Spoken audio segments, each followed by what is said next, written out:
Hi, I'm Metta Spencer. Today we're going to have a conversation about a war. Not a very happy event, but at any rate, we're going to talk to two people who are concerned about that war, the war between Ukraine and Russia. And in Minneapolis, my friend Andrei Kamenshikov is temporarily visiting relatives. And here in Toronto is Boris Vyshnyshevsky, who is a Ukrainian, Canadian, and very much engaged with the Ukrainian community. There's a huge population of Ukrainian or emigres from Ukraine living in Canada, and a lot of them are here, and about half of them, I think, work for Boris. It seems to me he has a way of providing jobs for people who find themselves in Toronto and needing money. I've sent people to him in the past, and they always appreciated what happened. They got a job for a while before they pushed on to see other parts of North America. But that was years ago, and I think he's got other things to do. In the meantime, he's been a member of Parliament for the Liberal Party. I think you had several terms in office, weren't you, Boris? Yes, I had the honor of being a public servant, elected representative for 4 terms. Yes, That's I've done my public service, put it that way. Good for you. Okay, well, you two have met previously, and I have the pleasure of knowing both of you and sort of putting you together for coffee or something once, at least once. So we're going to get reacquainted, because I think the time when we met last in person was, I remember the event, and you reminded me, Boris. It was the day that Boris Nemtsov was killed, right? Because we were having a beer together someplace when you got that message. How long would that have been now? Do either of you recall? I believe 9 years ago. It's been a while, but yes, it was terrible in the sense that a call came in from my wife that a friend, but more importantly, probably the last great hope for a democratic Russia, Boris Nemtsov, had been assassinated, and it was indicative of what was to come from the Putin regime. We'd seen assassinations and killings that the regime was behind prior to that, but that one was particularly painful, not just because I knew Boris Nemtsov and what his capabilities were, and he had such a following in Russia, but it was particularly painful because it seemed to close what perhaps was a window into the future, a democratic future for the Russian people. We often forget that the Russian people themselves are now trapped in this Putin Russia, which but Boris, they're not all trapped. The point is, I think a hell of a lot of them have left the country. Over a million in the last while. Yep. Right. And that has to be hurting the economy as well as everything else in Russia on the government side. So and that is one of the things that we ought to talk about is Andrei is a person who left Russia before the war began, or even before the 2014 invasion of Ukraine. This is the current situation now is of course a catastrophe. And now you're in touch with Ukrainians, Boris. Andrei has been traveling around talking to Russians who have left Russia and are mostly living in the post-Soviet states, if they don't mind being called that. I don't know anymore, but a lot of the countries they can get into with just a domestic passport, and then they're trapped there because they can't go home without getting into trouble, probably going to jail, and they can't easily get papers to travel to other countries or immigrate to other countries. So that is an issue that concerns me. And one of the questions I'd like for you to consider and maybe talk about first is the attitude of the Ukrainian Canadian community toward people such as, well, not Andrei, because I think he's as somebody who left earlier, he's not in the same category. But, as I understand it, I think we ought to be welcoming these people with garlands of flowers, because they have people who refuse to go to war against Ukraine and are suffering, real side effects. Even talk of stripping them of their money at home, their property, and everything. But I think that Canada has not provided much of a welcome. And as I understand it, Zelensky himself at first said, good for them, because good for them that they were refusing to go to war. But then later, I think he changed his story to say, well, they really should stay at home and oppose the government and lead some opposition. And of course, that would be true if it were at all.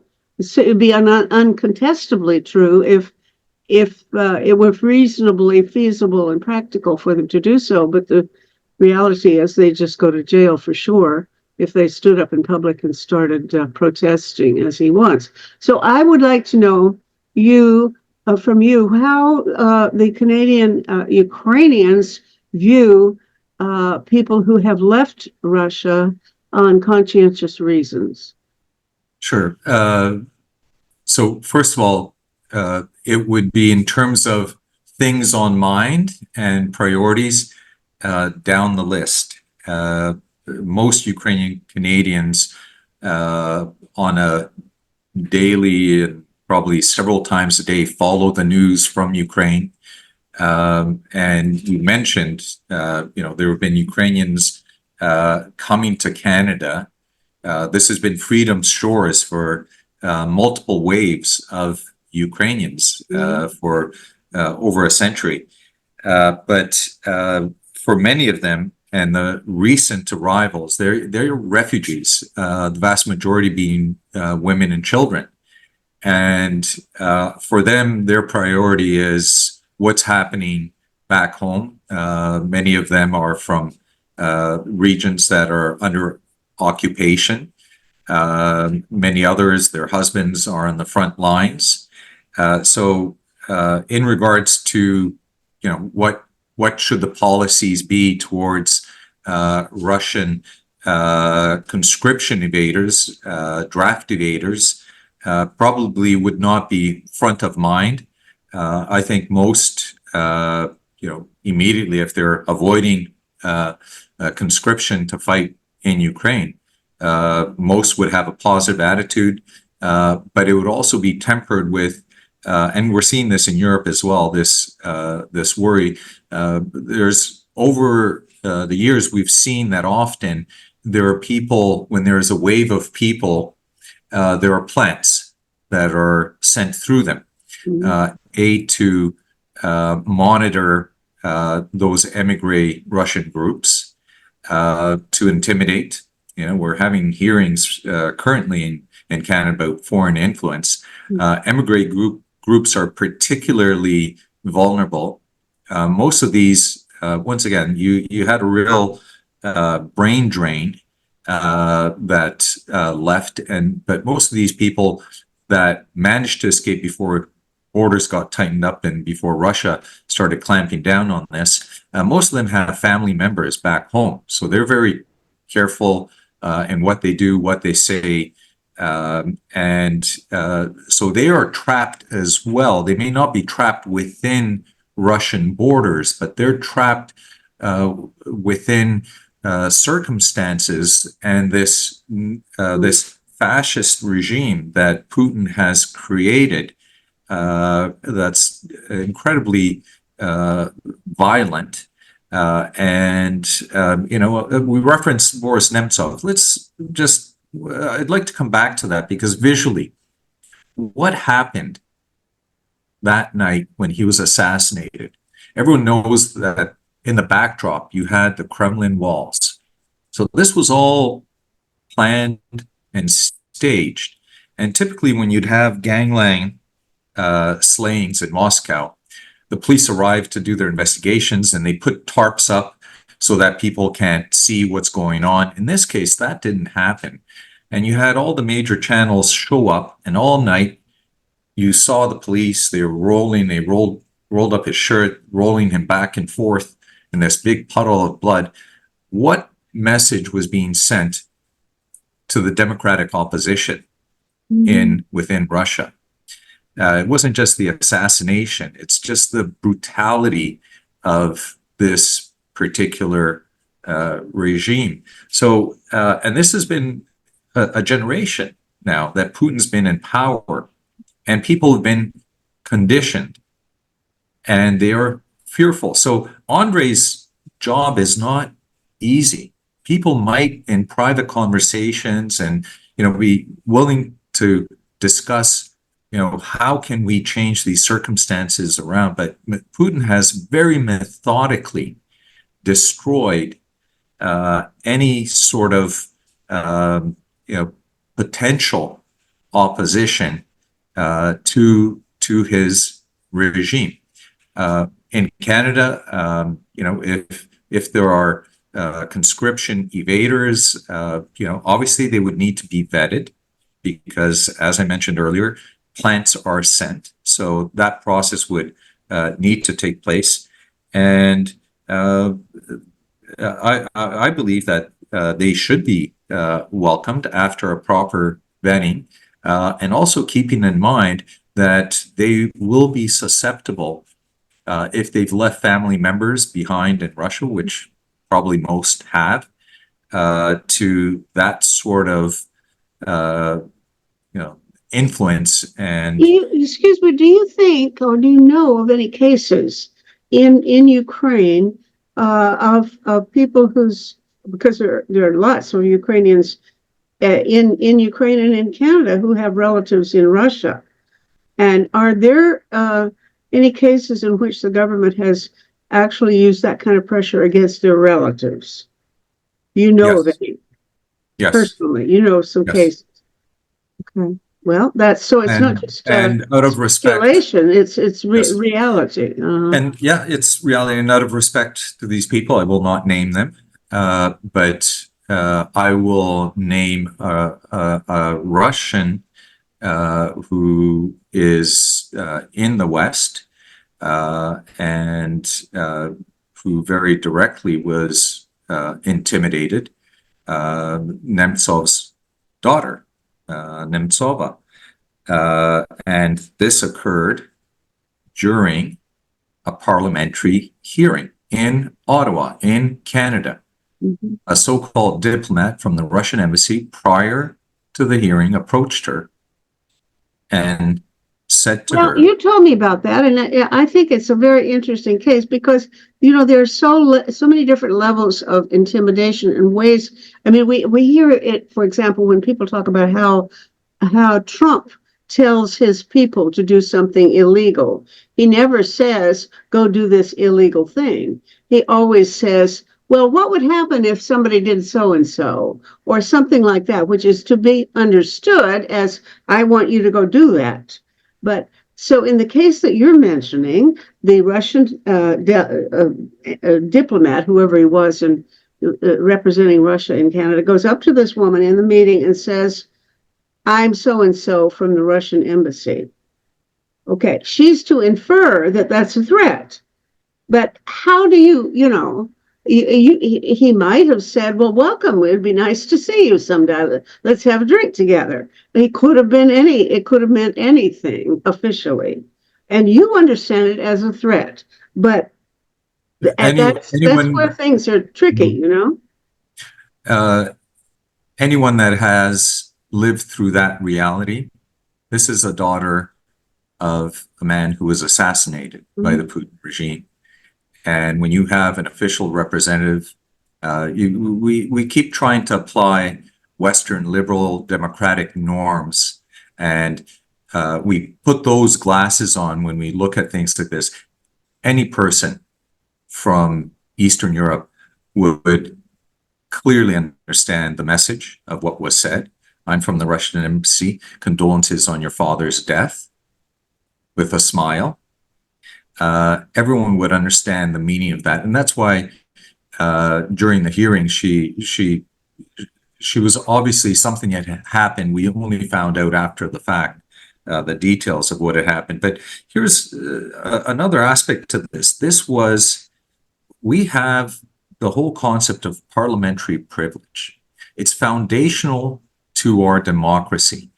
And the privilege of the House of Commons, is often people say that outside the House, because you want people to be able to freely say everything that they know without fear of, you mentioned Trump. Trump would often in the past intimidate people using the legal system, not because he was right, but just because he could use his money and intimidate people in that sort of way. But parliamentary privilege is foundational to our Westminster system of democracy.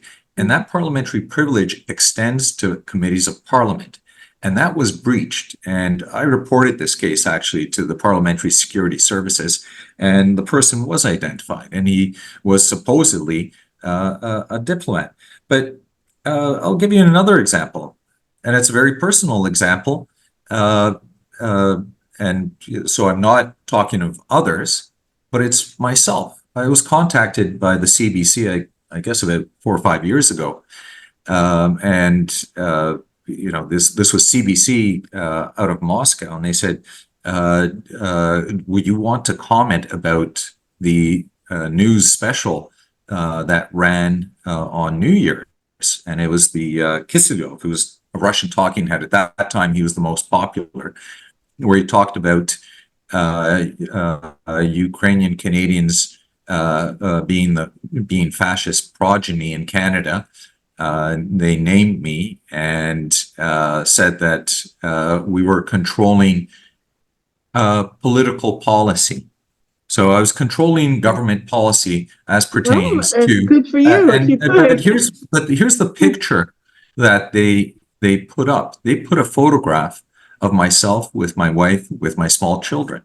Okay. So it's that same sort of, so it was a nice picture of, and then breathlessly said, and they're wearing vyshyvanki, which is the traditional Ukrainian embroidered shirts, as evidence of my fascist background. Okay. So what they're doing there, what was the messaging? The messaging was directed towards myself, and there are thousands of photographs, from Parliament giving speeches, talking that they could have used it. No, they picked a very particular photograph as a means to intimidate. We still want to ask Andre about Russian immigrants, though, because he's been out there contacting them and also, I presume, talking to Ukrainians and those other countries. Is that right? Because, Andre... If I could just interject, Andre, that's very... it's great of you to be doing this, and it's very brave of you, and thank you. And we need more people to be doing that sort of work. So I just needed to interject that. Yeah, right. Okay, Andre. Thank you. Well, as I understood, your question is, what are these people who left Russia because of the war doing today? Is that your question? Because Is that what you would like me to Who are elaborate? these people? Well, no, you can talk about whatever you want. I just started up the conversation, but if you have other things that you want to talk about more, you can change the subject. You're in charge. No, that is what I've been working on for the last year now, and I agree with basically everything Boris said. I would like to clarify a few points that are very important to understand. There have been numerous waves of people leaving Russia or other countries of the former USSR at different times. And as a result, you have different waves of Russian emigres in Canada or in Germany or wherever. In Germany, I think you have probably 1 million or 1.5 million of people who grew up during Soviet days or in post-Soviet days and left countries like Russia, Kazakhstan, where there was a very large German community, Ukraine, partially, and other post-Soviet countries. And so you have these Russian-speaking groups who often are key targets of Russian propaganda abroad. And what happens is when you speak to people in other countries, Russian, people who either left Russia or not necessarily Russia, it could be Ukraine, it could be other post-Soviet countries, but basically there's Russian-speaking community. You often you need to make a distinction between those people who left recently and who left because of political reasons or because simply they didn't want to be part of this war, they didn't want to be mobilized, and this latest wave, and people who left for very other different reasons many years ago. And as a result, what happens is, I don't know if that happens in Canada and the US, I don't think so, but in Europe, where you have this large group of Russian-speaking populations who have been living in European countries for many years, and many were natural and now are citizens of, Germany or other countries. They sometimes they are used by the Russian government to, organize pro-Russian demonstrations and things like that, and that unfortunately casts a shadow over the latest wave of people who are in a very different category, who are because they are definitely against this regime and against the criminal war that Putin's regime is carrying out on Ukraine. But it's hard for people to make the distinctions. They see Russians in Europe with Russian flags and portraits of Putin somewhere, and that obviously is also used to intimidate those people who genuinely left because of the war and because they are against all the terrible things that the Russian government is doing today. So that's one thing that is important to keep in mind, because sometimes, unfortunately, many people don't understand this difference. And I hear, living in Ukraine, I hear very often this concept that these people left because they don't want to, suffer personally, but they still are supporters of Putin and so forth. And that's a message that is, I think, that is very much in favor of Russian propaganda, because they want to also intimidate these people, so they are seen as maybe being subversive to the countries that they have came to. And of course, it's obvious, it would be weird if that wouldn't happen, that among them there probably are people that have been planted by the Russian special services. I mean, they wouldn't be doing their job if they wouldn't be using this opportunity. But that's still, I'm absolutely certain, a minority.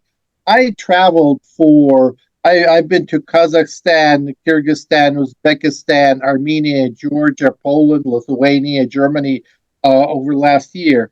And I spoke to representatives of this new wave of Russian immigrants. And I met people with different views, some some you could see they even though they left the country, they have been influenced to some extent by the propaganda. They had certain stereotypes about Ukraine, but one thing that I saw, they could have different views about the U.S., about Ukraine, and so forth, but they all were very negative about what their government was doing, what the Kremlin was doing, and so forth. So I do think that this is the potential, and these people, they still have the potential to communicate with their relatives, their friends, and so forth. And of course, it's a very difficult situation. Many of them are suffering among all the other hurdles that a person has to go through when he leaves his country and basically has to start his life from scratch in a new environment.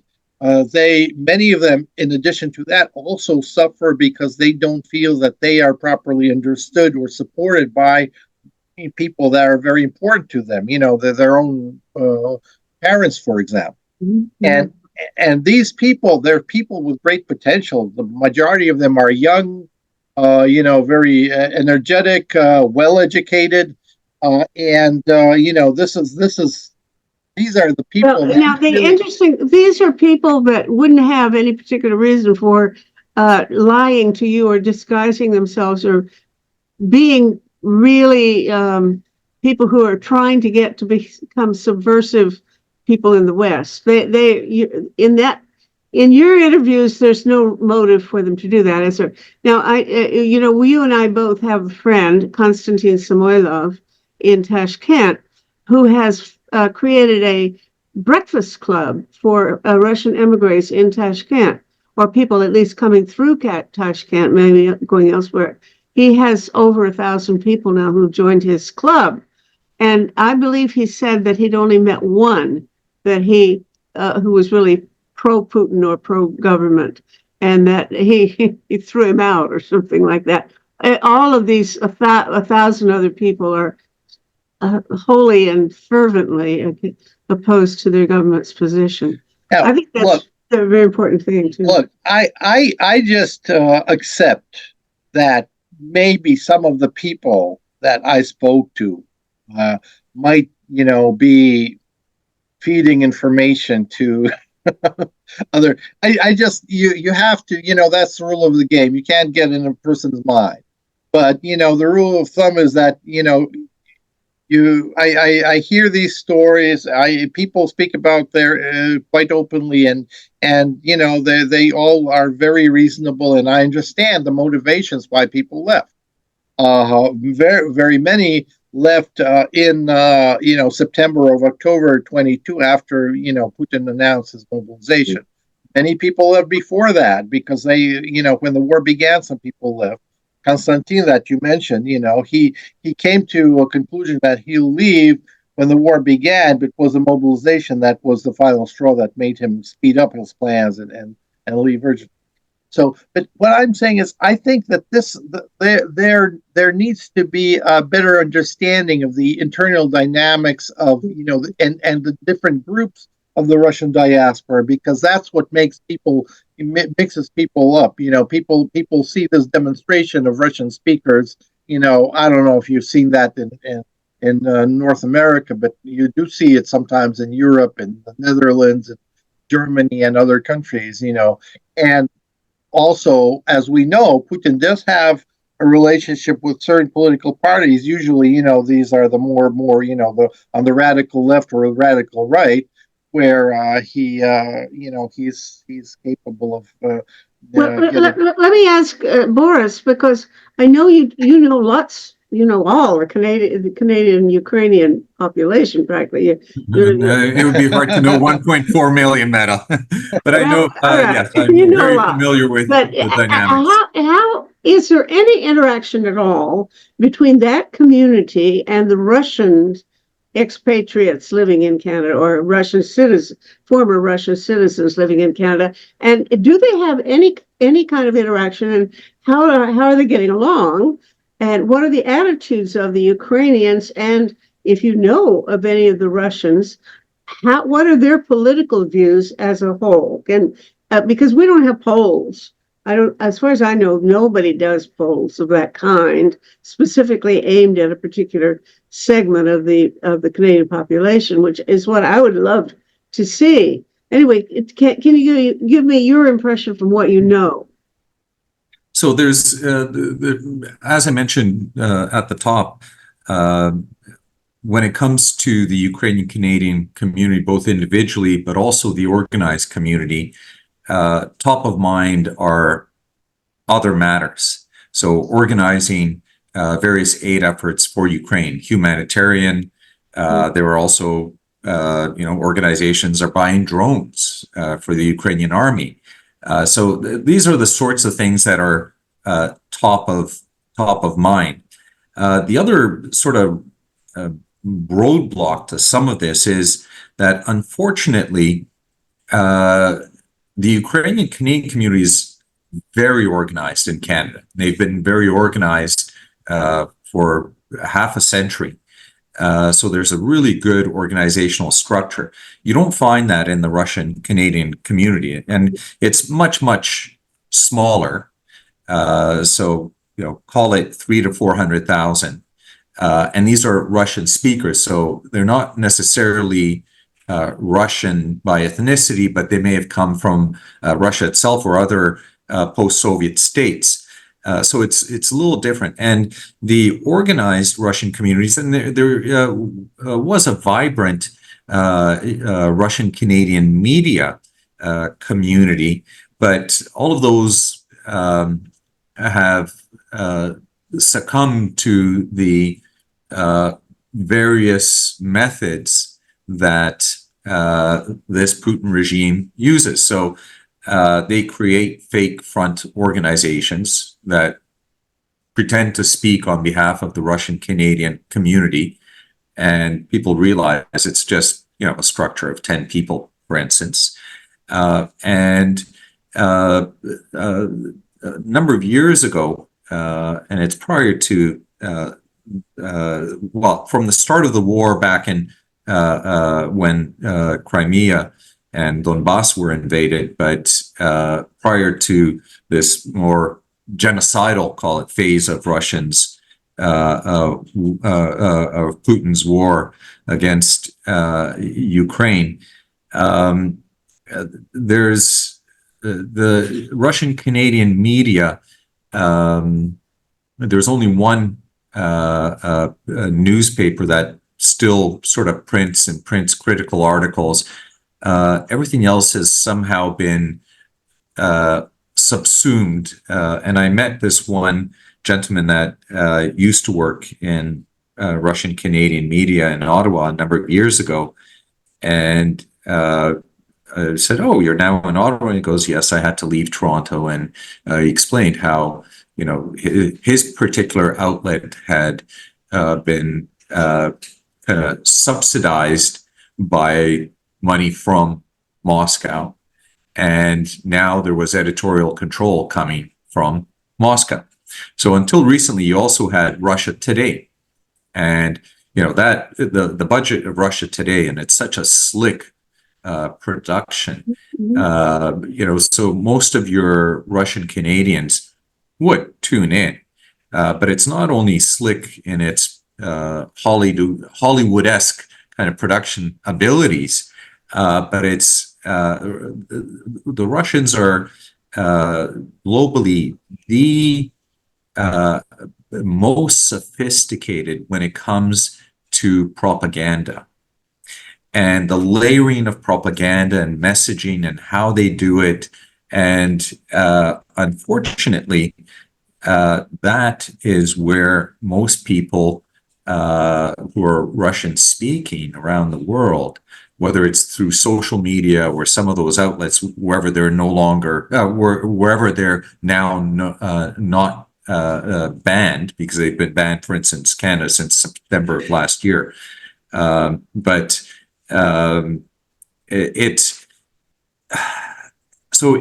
it becomes difficult. And for Ukrainian Canadians, it would be individually. I have Russian Canadian friends. We talk, and most of them kind of rue the fact, but they've accepted what their lot is in life right now. And they're also surprisingly very careful what they say to their friends. So it's How so? And why?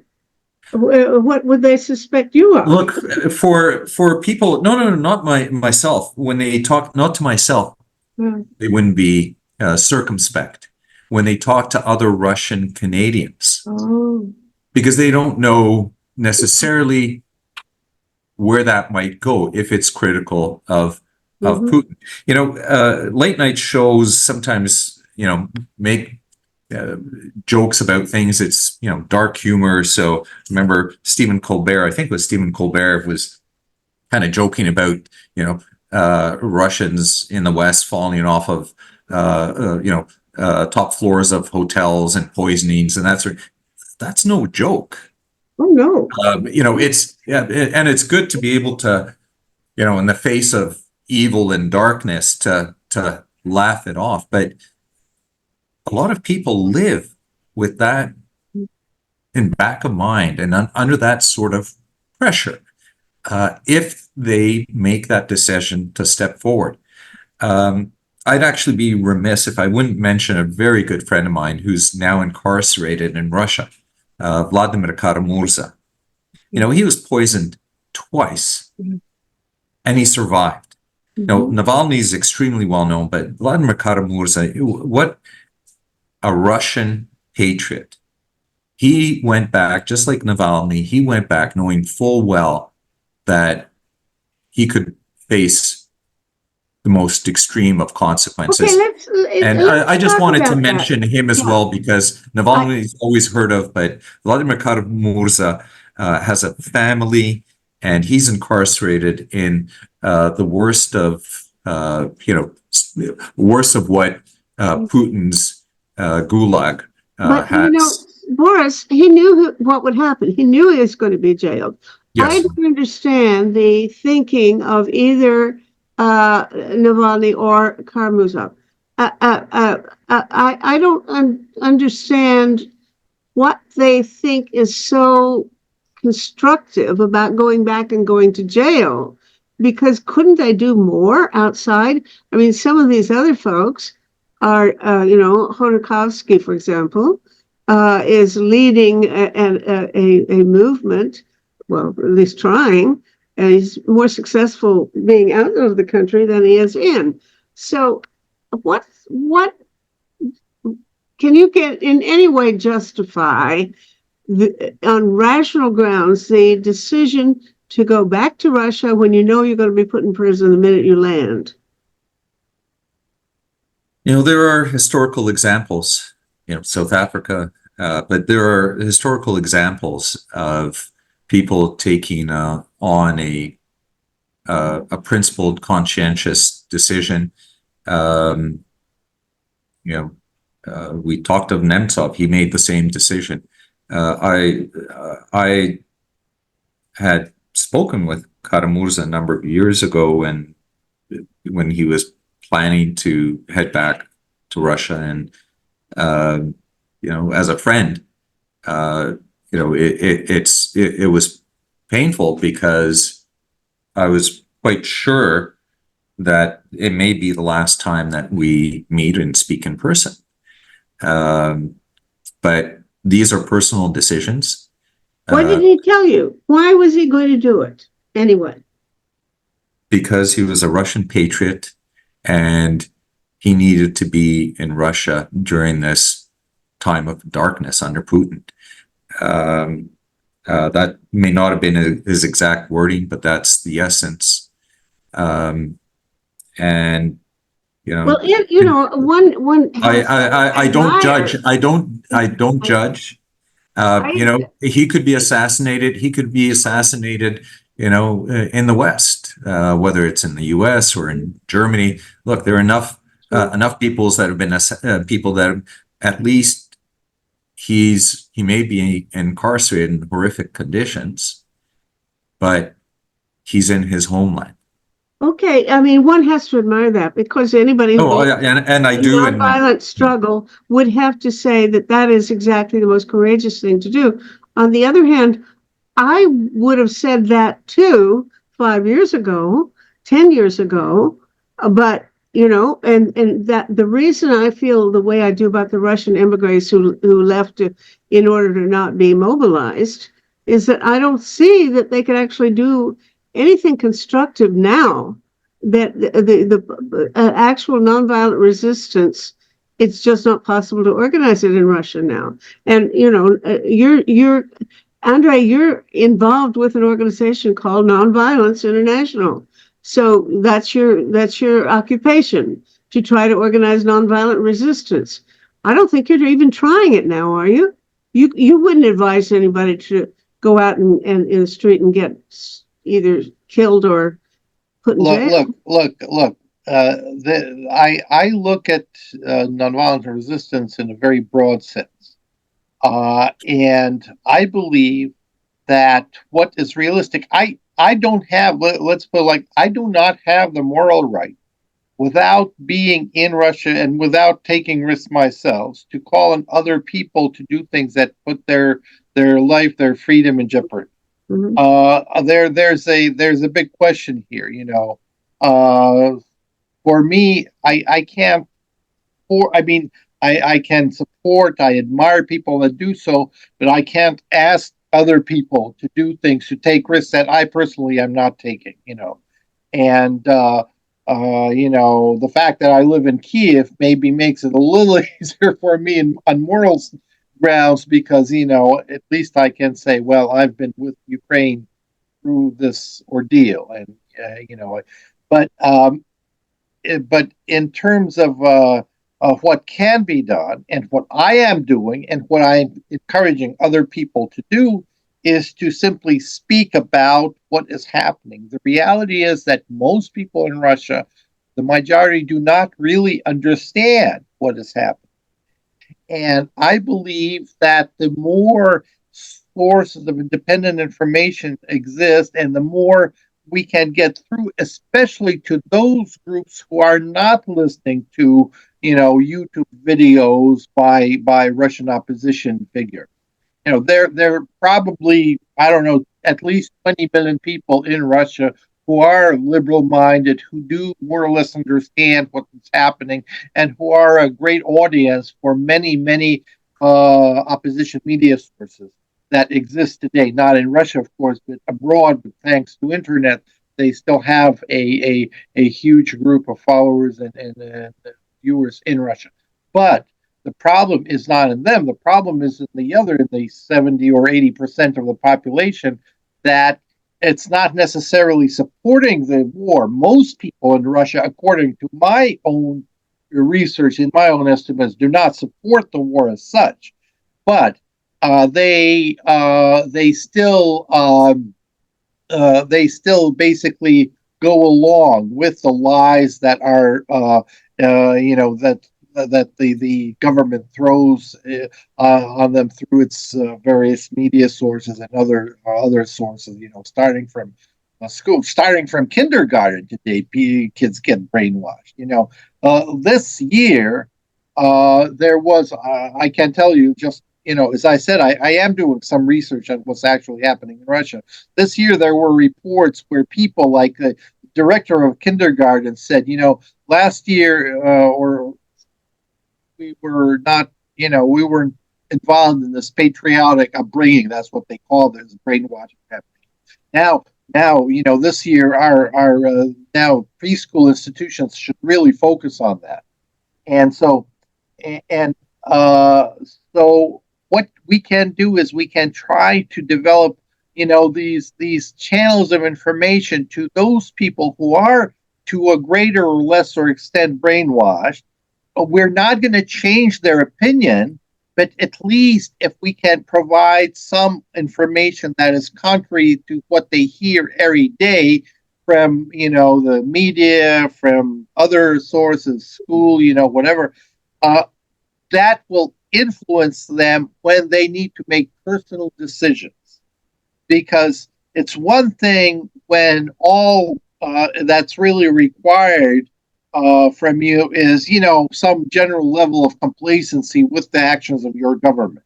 You're not directly involved. It's a very different thing when the government comes to you and say, now it's your turn to go and fight. It's your turn to turn your whole life upside down for, the cause that we made up for you. And that's when a person starts thinking in a different, with a very different perspective. It's not a theoretical question anymore for him. Mm-hmm. And that's when he himself will look for different arguments contrary to what he is told by propaganda. And if we can provide him with these arguments, that may influence the behavior of people in critical situations. I think that's a terrific project. I want to support it in every way I can, but I don't know how to do it very well, because the people I know, the Russians I know who call home, say that they talk to their mother or their father, and they won't believe them. They say that the kids have been brainwashed, so they avoid the subject. They call home and talk about the weather or what they've been eating for lunch, but not anything serious. How do you expect them to do the kind of thing that you would like to see happen? That's a question I get all the time. When I was traveling around, that's a question that I constantly got. Now, the issue is that it's not a question to those who are speaking. It's a question to us, to the people that are trying to speak. What do we want? Do we see our goal in changing the opinion of the folks that we're approaching, in these conversations? If that's our goal, we cannot, we will fail, because in 99.9% of the cases, we will not get the response we want. Mm-hmm. The goal that I'm trying to set, our goal is not to get, even if it's your mother or your brother or your sister, to say, I really changed my opinion. I was wrong about this, and now I believe what you say. No, our goal is very simple, is to be able to maintain communication with these people, to maintain our relation, number one. And number two, and the most important thing, is to maintain the capacity to speak on these difficult subjects and maintain our capacity to get them to hear our point of view on this. Because we cannot, a phone call or a video call with a relative will not overcome everything else that a person is constantly bombarded, 24 hours every day. Every time he turns on, the radio, the TV, he walks, he sees these placards out on the streets and all that. But the idea is to provide, even if it's just a small stream of information, of alternative information that people will hear. They might not agree with us, but they will hear this, and that will still have an effect. I just can give one example that what I personally tried to do.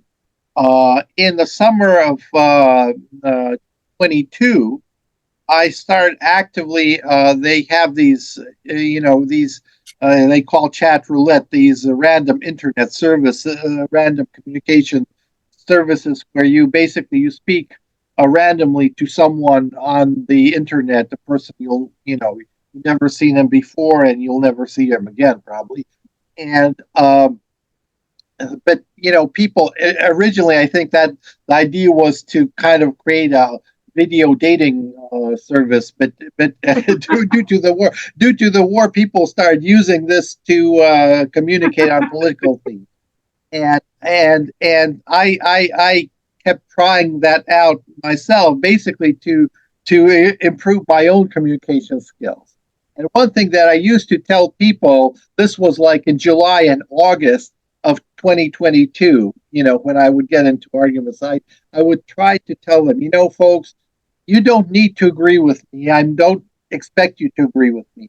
But I just want you to remember, I'll tell you this, the course of the war will take a sharp turn that you don't expect in the next few months. And when that happens, your government will start mobilizing people, because they don't have any other way. They will need more people on the front line.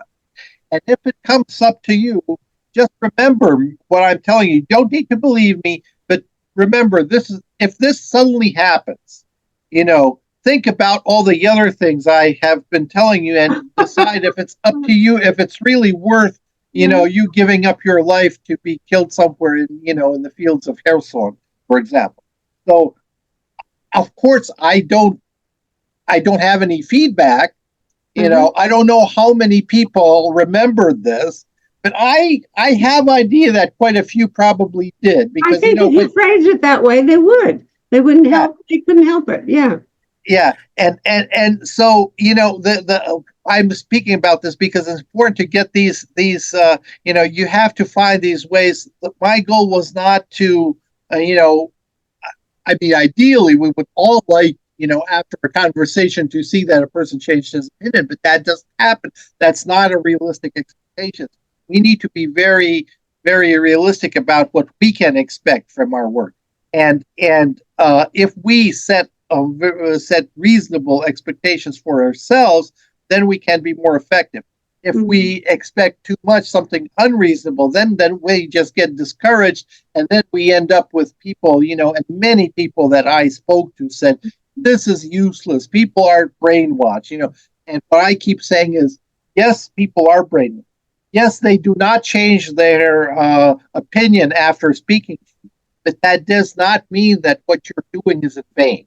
Because by doing what you're doing, you are providing them with these pieces of, alternative information to what they hear every day. And at some point, they will be required to make personal decisions. The government will try to get them to do things that they don't want to do. No one wants to go and fight. Unless you're really insane, but those people are probably on the front lines already.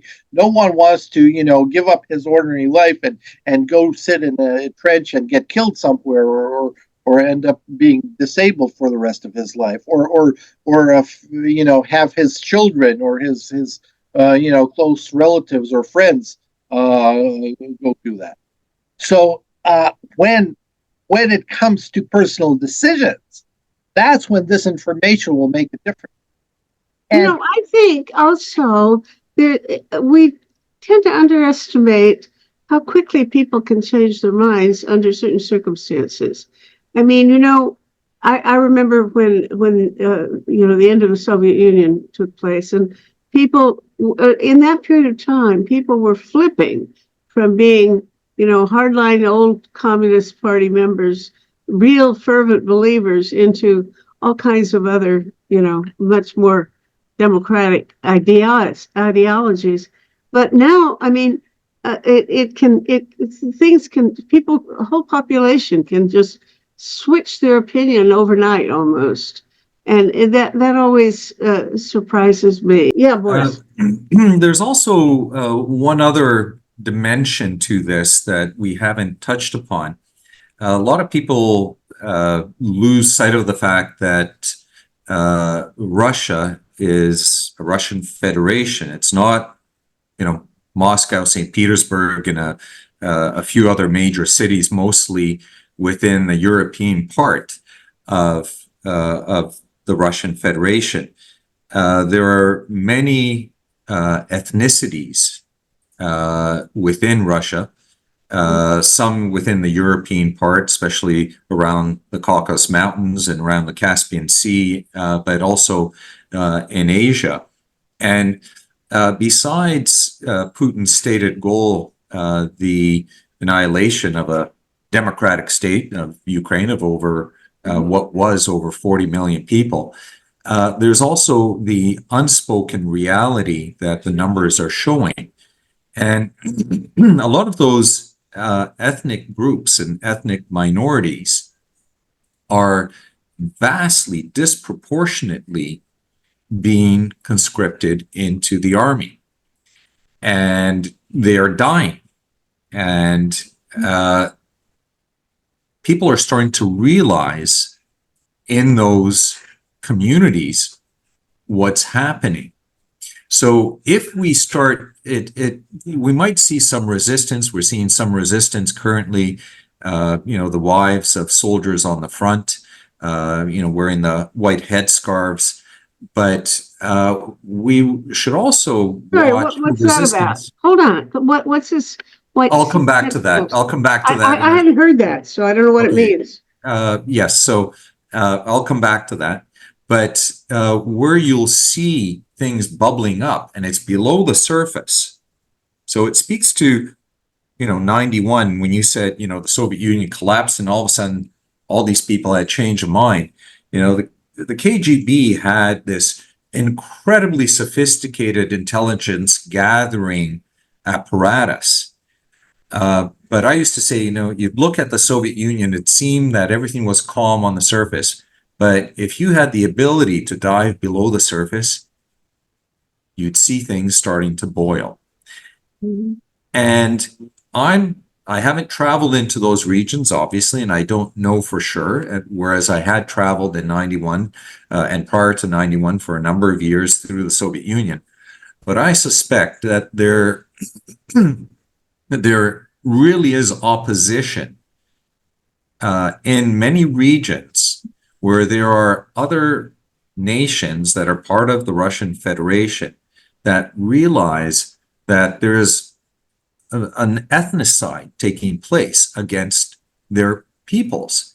And you will start seeing resistance.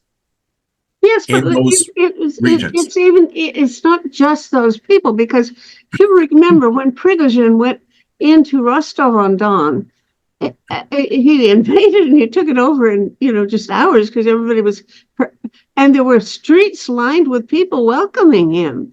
Now these were that's an interesting case, and you have others from the far right. You have a fascist state, but then you have sort of the people that subscribe to Putin's revanchist imperialist ideology, and they just don't think he's going far enough in the way he's addressing this war. They think things should be more brutal.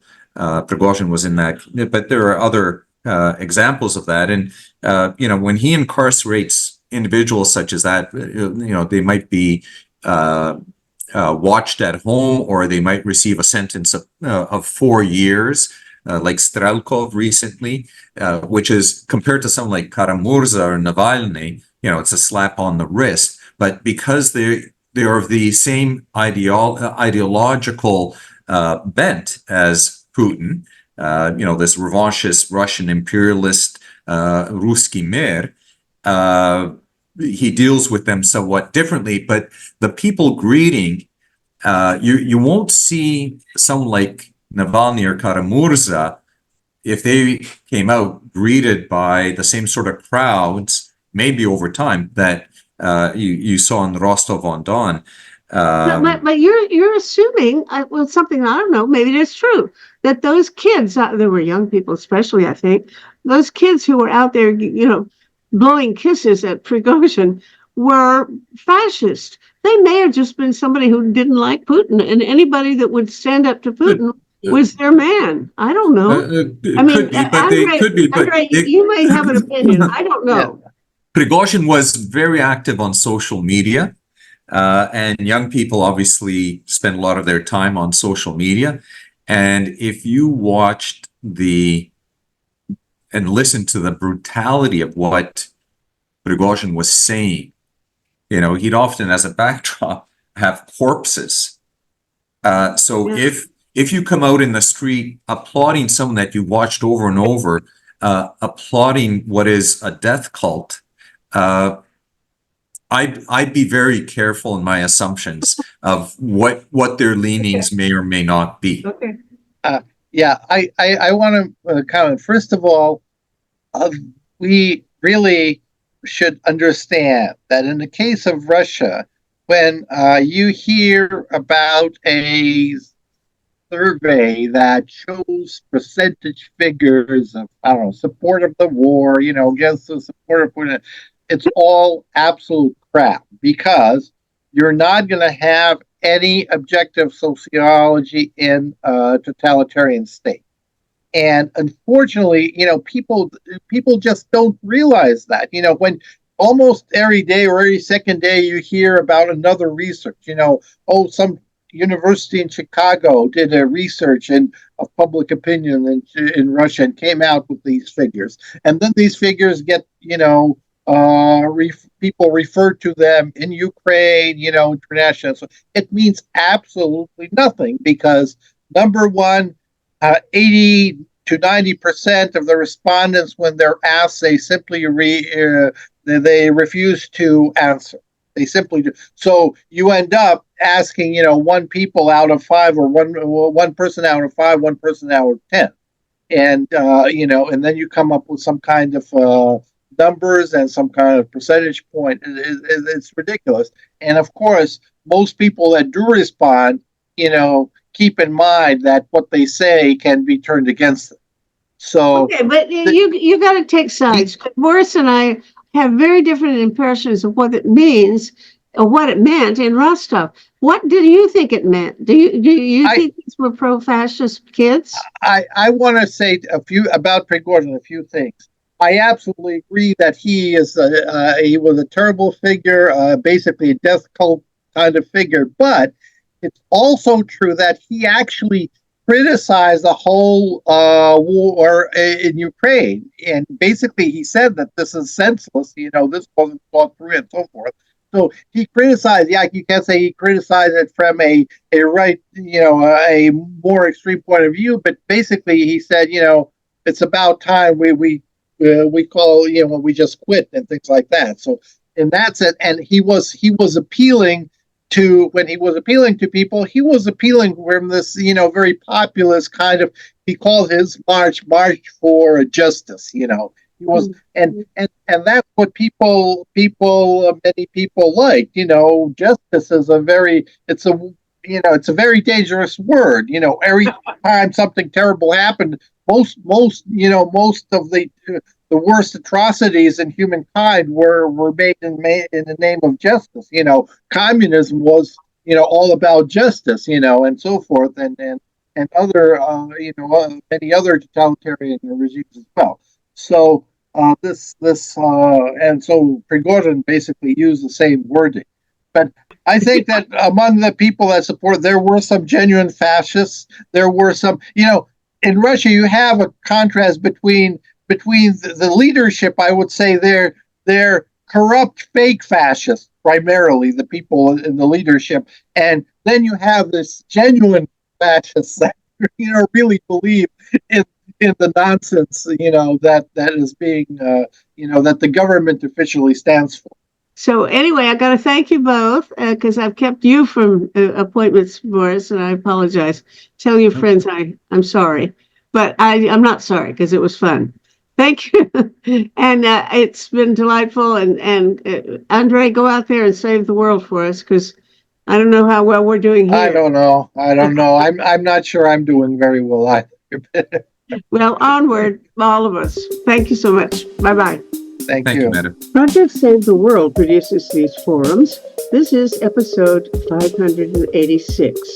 Watch or listen to them as audio podcasts on our website, tosavetheworld.ca. People share information there about 6 global issues, and we welcome comments. To find a particular talk show, check the scroll list on the homepage or use the search bar. Project Save the World also produces a quarterly online publication, Peace Magazine, which now serves as a free-of-charge newsletter to help mobilize knowledge about 6 global threats to humankind. We gladly email the magazine as a PDF or link to any interested organization in the world that works to prevent a global catastrophe involving war and weapons, global warming, famine, pandemics, radioactive contamination, or cyber risks. Just email us at office@peacemagazine.org and we'll add your group's email address without charge to our list. Please type "Subscribe My Group" as the subject of your email.